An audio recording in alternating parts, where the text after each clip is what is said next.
The final preseason game of 2022 is around the corner, and who are the Rams going to keep on that 53-man roster? We'll find out now.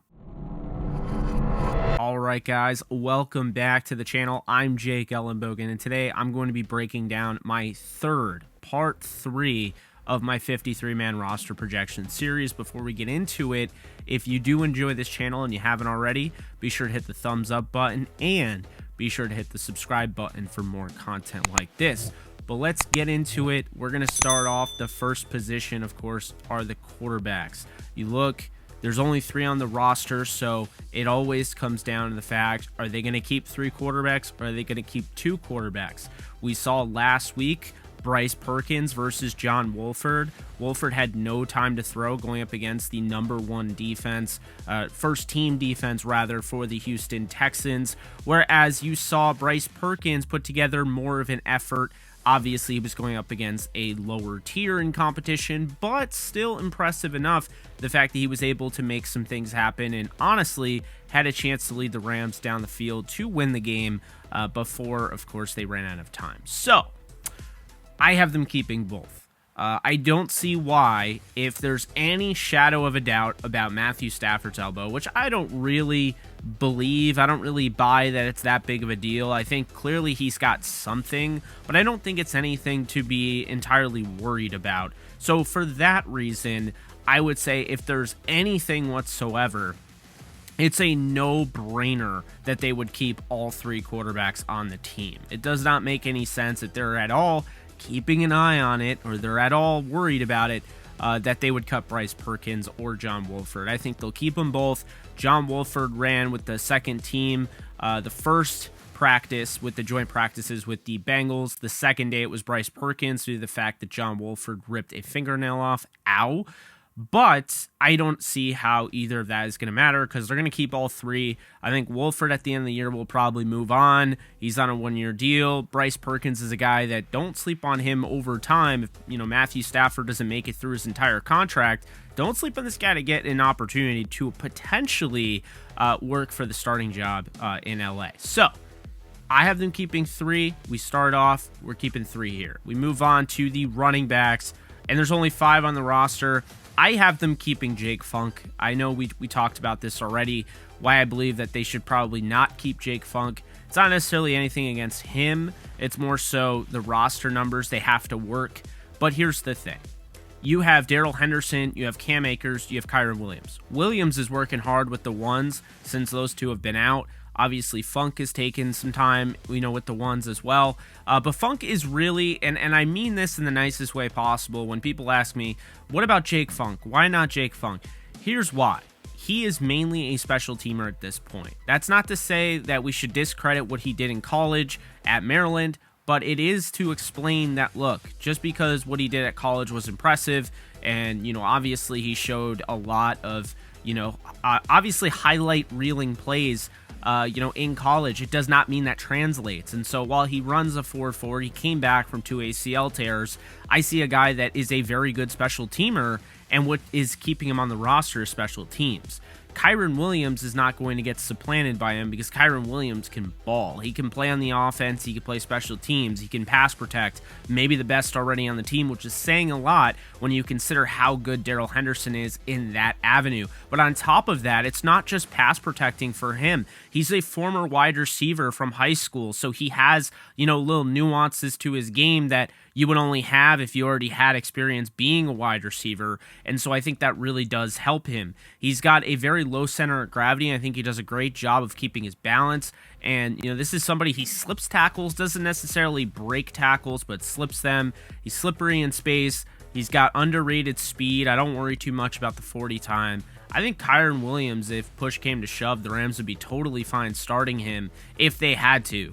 He's going to be the number 3 guy, I think. They're going to have a co-start type of deal here, a timeshare between Cam Akers and Darrell Henderson, but I do think that you can't sleep on Kyron Williams, who could end up being the starting running back by next year if things don't work out well for Akers or Henderson leaves. But I have them keeping 4, cutting Trey Regis. I like Regis. I like what he offered. I like AJ Rose more. Regis had the touchdown, really nice effort, broke a bunch of tackles. I could see him coming back on the practice squad potentially, but I think they cut Asim Rose to try to sneak him onto the practice squad, get through the first wave, and go from there. So that's why I think they kept Regis. I have them keeping 4 and cutting Regis there, so we're up to 7 now on the roster. We move forward here for the wide receivers, and this is the big part, right? Everyone's wanting to know, is Lance McCutcheon going to make the team? Of course he is. Why would he not make the team? They cut Kendall Blanton. This guy is just doing too much. You know, the old saying of, make so much noise that they can't ignore you. He is absolutely doing that. Kind of reminds me a little bit of 2 players. First name that comes out is Marcus Colston. I think he stands more towards Marcus Colston's height coming out of Hofstra. Under the radar guy, really turned himself into a really good player in the NFL with the New Orleans Saints and Drew Brees. But I also get vibes from Victor Cruz. And Victor Cruz is somebody that had a lot of success in the preseason, UDFA out of UMass. I kind of get those 2 vibes out of him. I understand maybe that's a little bit too much pressure put on this kid, but I think he's already a top 5 receiver on the team. So when you look at the receivers here, and there are 10 of them at the moment, because, Koski is, of course, he got released due to the injury, or at least waived injured. Maybe he'll go on the IR. I'm not really sure how that'll go. But the 8 receivers right now I have making the team are Cooper Kupp, Allen Robinson, Van Jefferson. I don't think they're going to put Van Jefferson on injury list because here's why. Okay, Van is going to be ready to go for at least week 2. He's fighting to get back by week 1. So they're not going to put him on an injury list where he has to sit out, a quarter of the season. They're not going to do that. So he will make the team. Tutu Atwell, Brandon Powell, who's been working with the ones in offense as well. Ben Skoranek, obviously. Lance McCutcheon, and Jacob Harris.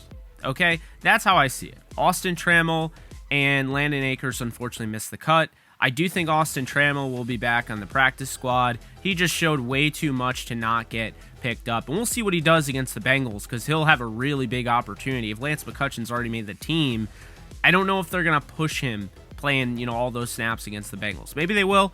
I don't know, but I think Austin Trammell is going to get a huge run for his money. And so for that reason, I feel pretty good about where we're at there. Him going on the practice squad, gives you a slot guy, gives you a guy that can play special teams. He's already been in the league for a year, so, good moment for him. Landon Akers, unfortunately, while he was on the team last year, practice squad, I don't have him making the roster this year. I don't think they're going to keep too many guys on the practice squad because when you're keeping 8 receivers, you don't need 2 more guys in the practice squad. You're keeping Trammell because he played so well in preseason at that point. So that's what I have there, cutting Akers and Trammell, keeping the other 8 there. Moving on to the tight ends, we had a little bit of a surprise with Kendall Blanton. Going back and watching the tape, I can kind of see where they were going with this. It's not what you expect. Kendall Blanton really struggled blocking. He got a little complacent, I would even say. And so for that reason, I'm not surprised that they cut Kendall Blanton after going back and watching the tape for preseason. I think Bryson Hopkins has made outstanding strides, and that is what the Rams saw. They saw a guy who was tight end 3, never complained, put his head down and really worked his ass off, and he got better. And they saw a guy in Kendall Blanton that maybe got a little complacent, a little comfortable becoming the tight end 2. And, he didn't put forth that same effort, or he wasn't as good, and he started to struggle as a blocker. That's an important thing. If you're a tight end in Sean McVay's offense, you have to block. So I do think that came down to it. I have them keeping 2 tight ends here. You can obviously use Jacob Harris as a third, and you guys saw that block that Jacob Harris had, so people are already pretty hyped about him. But I have them cutting Roger Carter and Jared Pinkney here. Carter's a tough one, because Carter could play fullback. He could be the H-back there. He could play inline. He could even be flexed out wide. He is not overly, fast or quick and agile, but he had a very, very good bunch of preseason games, and we'll see what he does in week 3 against the Bengals, as I say. But he's looked really good. He scored a touchdown on special teams. He's done very well on special teams. He's been a good blocker. He's caught a few receptions. So he's a name to look out for. If they keep another tight end, then it's him. If not, he's probably going to revert to the practice squad. I think they definitely want to keep him in the building. So moving on for the offensive line, unfortunately, the Rams were dealt a bad deck when it came to their third-round pick, Logan Bruss, who is done for the season. Really unfortunate there. He'll move over to the IR, and it does open up an opportunity for another player. Who is that other player? That's what we're going to go over. So you have the starting five from left to right. Obviously, you got Joseph Nopum at left tackle, David Edwards at left guard. At center, you got Brian Allen. At right guard, you got Coleman Shelton. At right tackle, you got Rob Havenstein. But what comes after that? I have them keeping 4 more guys. All right. So I think they need to. I think 8 is just too, in this league, it is way too small to keep 8. Guys that have injury concerns and injury history. Brian Allen's had injury history, and so has, Joe Nopum, and of course, Havenstein. So you got to keep at least 4, I think. They might even keep 5 or 6, or they would if they had the depth. I don't think they have the depth to do that. I don't think there are any guys that they absolutely have to keep that I have left off this roster. But this is how I have it. Alaric Jackson, Jeremiah Cologne, Tremaine Ankrum, and A.J. Arcuri. One would argue that Tremaine Ankrum is probably the best looking offensive lineman in preseason this year. He has had some pretty good run as a guard. Can also play tackle, can play center. He's been cross-trained all across the board, so that's value. Then you look at Arcuri. I think Arcuri has shown you some good things as well. He can play tackle, he can play guard. I would focus him on the tackle spot, try to, groom him to potentially back up Havenstein and then maybe work his way into the starting lineup over time.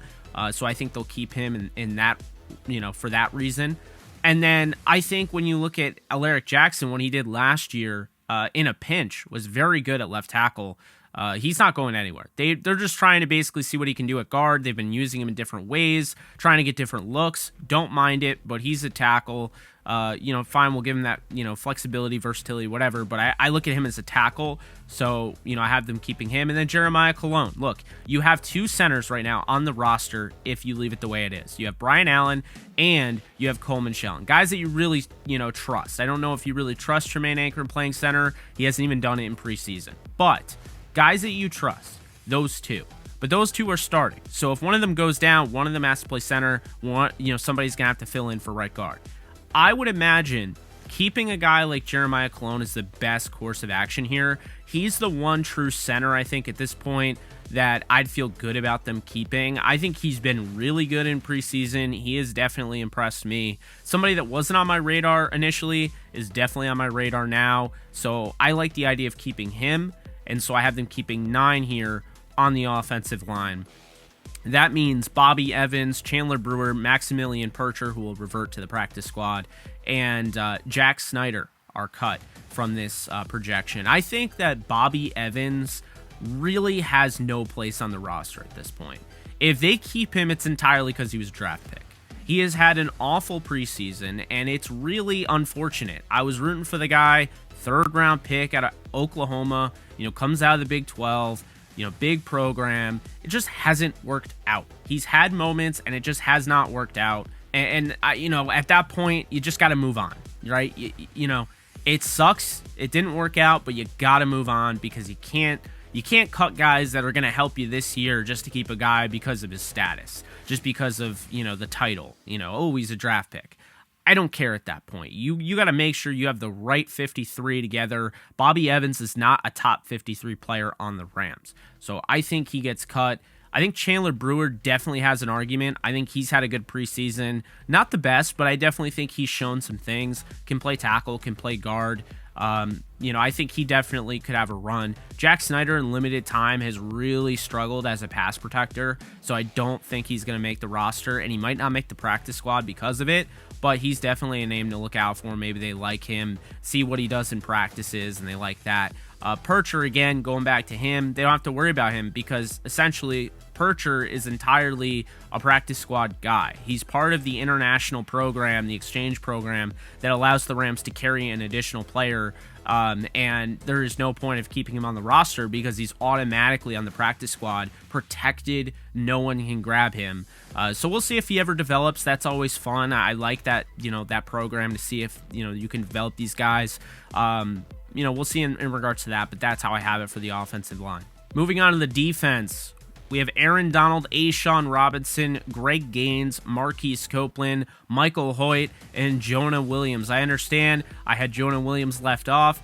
I was wrong. He just absolutely balled out in the second preseason game. He is a lock to make the roster at this point. I cannot see him missing the team. I also can't see Hoyt missing the team. I think they got to keep 6 defensive linemen. I could totally see them going, with 4 or 5, and they could because of the talent they have. I just think it's smarter to, keep that ability in the trenches. I mean, you talk about A'Shawn Robinson. He's had some injuries. Greg Gaines. You never know with Aaron Donald. Knock on wood. I mean, hopefully he never gets hurt, but that's the thing. So you want to keep defensive linemen, but guys that definitely earn the job on the team. I think you look at Jonah Williams, you look at Michael Hoyt. They're definitely top 53 players on the Rams, so I think it makes a lot of sense to keep them. In addition to that does unfortunately mean that they cut Ernest Brown, Elijah Garcia, and TJ Carter.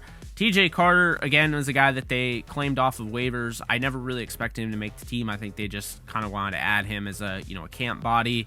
Maybe they liked him, throughout the process. I don't know. Elijah Garcia, he's a practice squad candidate to me. I think he has a lot of tools.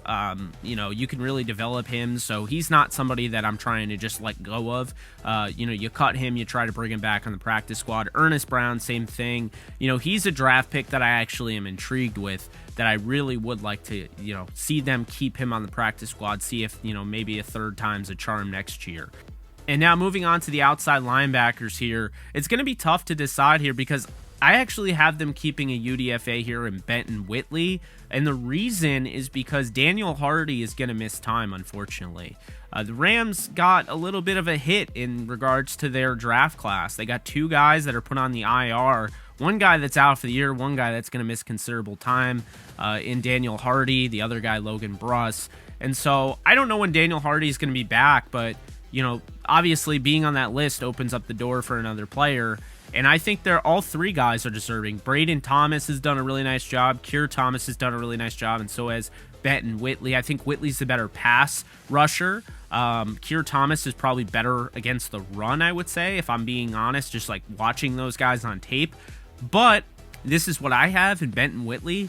But if the Rams decide to go with Braden Thomas, I won't be surprised. Or if they don't keep 5 and they just roll with 4 outside linebackers, that tells me that they are not comfortable and they want to go out and get somebody, via waivers or maybe a trade or whatever. But the outside linebackers, essentially, I have it as Leonard Floyd, obviously, Justin Hollins, who will start across from him, Terrell Lewis, and then Chris Garrett, who is coming back from the injury. He's already been in practice.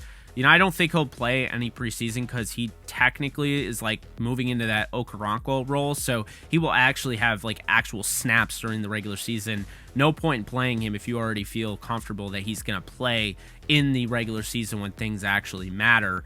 But Benton Whitley's an intriguing one here. And I have them keeping Whitley, but if they don't keep any of those 3, then at that point, I would expect the Rams to go out and claim somebody or try to trade for somebody. And I wouldn't rule it out because, there's a lot of depth, obviously. There's a lot of potential here. Floyd's played really well. Justin Hollins has shown you some great things, but he also got hurt last year when he was showing you the great things. Terrell Lewis has been hurt, and Chris Garrett's coming off an injury. So would not, rule it out, the Rams to go out and get another guy, but that's how I have it now on the roster. I have them cutting Keir Thomas and Braden Thomas, both of which end up on my practice squad. For the linebackers, this one's tough, and I have to just kind of roll with the punches here. This is how I see the Rams viewing it. Bobby Wagner, Ernest Jones, and Christian Roseboom. Roseboom didn't even play preseason game 2. I feel like that makes him a lock at this point. And as unfortunate as it is for a guy like Jake Hummel, who I really like, or even Jake Gervais, who I really like, moving over from safety to linebacker, I just don't see it because of Roseboom not playing. It seems like it's a guarantee, and they're only going to keep 3. If they do keep 4, then I'd probably go with Hummel. And I think both of them got to be on the practice squad. They offer a lot. I think you can really develop both of them. So I would keep them both on the practice squad, but that's how I have it. And then Anthony Hines, of course, also getting cut. But I have them only keeping 3, unfortunately. Kind of a bummer here. Would like them to keep Hummel, but I just don't see it since Roseboom hasn't played at all. Maybe they are fighting for a linebacker 4 spot, but I don't think so, because Travon Howard will also be back in due time. He's going to be on the non-football injury list to start the season, I'd imagine. So they're not going to push anything there where they have to make a decision. I think they'll just keep him there, and then when he comes back healthy, they'll go from there. Moving on to the corners. Very, very good position here for the Rams. Very strong here. You got Jalen Ramsey, Troy Hill, David Long Jr., who's going into a contract year. You have Jacoby Durant. You have Darion Kendrick. And you have Robert Rochelle. The bottom 3 that I just listed are guys that can definitely have a role and a long-term role on this team. All 3 were draft picks. One was drafted in the 4th. One was drafted in the 4th, and the other was drafted in the 6th. So these are guys that they very much like. Rochelle has really had a nice, at least in my opinion, he's really had a nice preseason. Jacoby Durant was, he was given an elite coverage grade by PFF this past week, and Darion Kendrick has shown you some really good things as well. So I think they're definitely going to keep 6 here. They can't afford to let any of their draft picks go, because they're not coming back if they do. In addition to that, this one's tough, but unfortunately I do have the Rams cutting Grant Haley. I think he is right there, but they just have too much talent, as well as Duron Lowe, who played extremely well, Tyler Hall, and TJ Carter. I like all 4. I think TJ Carter's a little bit ahead of Tyler Hall with the potential he has. All these guys could be on the practice squad. We'll see how it works out. And then the safeties here, have to mention right off the rip, Quentin Lake. I expect him to start the season, unfortunately, on the PUP list. Nothing has started off well for Quentin Lake's rookie season, and that's okay, because we've seen guys in the past that have gone on to have great careers that missed their rookie year due to an injury. Hopefully it's not too lingering, and hopefully he can come back and contribute, because I really have a great feeling about Quentin Lake. I love his game, so I'm hoping he can come back. But I have the Rams keeping 4 safeties. Quentin Lake stays on the physically unable to perform list. And I have Russ East just missing the roster. That means I have Nick Scott, Jordan Fuller, Taylor Rapp, and Terrell Burgess to round out that secondary. Russ East, J-Ron McVay, and Daniel Isom missed the cut. As you know, McVay's already been cut, but you know how that goes. All right, so special teams, obvious. This is the biggest lock because there's nobody competing. You have Matt Gay, Riley Dixon, and Matt Orzech. And moving on to the practice squad here, we start off with AJ Rose. I think they cut him early on to try to sneak him on, so I went with AJ Rose. In addition to that, Austin Trammell, the wide receiver, only keeping 1. I have them keeping 2 tight ends. You have Roger Carter, who I've already talked about, and Jamal Pettigrew, who I think they cut early on to also try to sneak on the practice squad. In addition to that, you have the offensive line, Chandler Brewer, who I mentioned earlier had a pretty good preseason thus far, and Max Percher, so you're keeping at least 10 in the building, 11, although I don't expect Percher to really do anything there, not for a while. Elijah Garcia, Ernest Brown, the 4th defensive lineman, make the team, or make the practice squad. Braden Thomas and Keir Thomas, the Thomas brothers, if you will, make the practice squad there. Jake Gervais and Jake Hummel, Jake and Jake, both make the linebackers on the practice squad, and I have them keeping 2 corners, Grant Haley and Duron Lowe, and 2 safeties, Russ East, Daniel Isom. To round it out, we have the kicker/punter, Cameron Dicker, who I think they cut early on to sneak onto the practice squad as well. So that does it. I want to know your thoughts. What did you take away from this? Who do you like to make the roster? Who do you not like to make the roster? Did you like my 53? Do you disagree with it? I want to hear it all. Drop it below. Be sure to hit the thumbs up button, and I will see you guys soon as the Rams face the Cincinnati Bengals tomorrow for a preseason matchup that will end preseason and kick us off into what is finally known as opening night. You guys take care, and I will see you guys soon. Later.